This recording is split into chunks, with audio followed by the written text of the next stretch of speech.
আয়াত ১১ কাযযাবাত সামুদু বিতগওয়াহা অর্থাৎ সামুদ সম্প্রদায় অবাধ্যতাবশত মিথ্যারোপ করেছিল। তাফসির ১ নম্বর অর্থাৎ তারা সালেহ আলাইহিসসালামের নবুয়তকে মিথ্যা গণ্য করল। তাদেরকে হেদায়ত করার জন্যে সালেহকে পাঠানো হয়েছিল।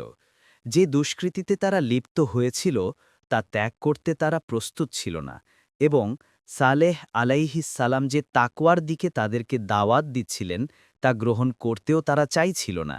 নিজেদের এই বিদ্রোহী মনোভাব ও কার্যক্রমের কারণে তাই তারা তার নবুয়তকে মিথ্যা বলছিল।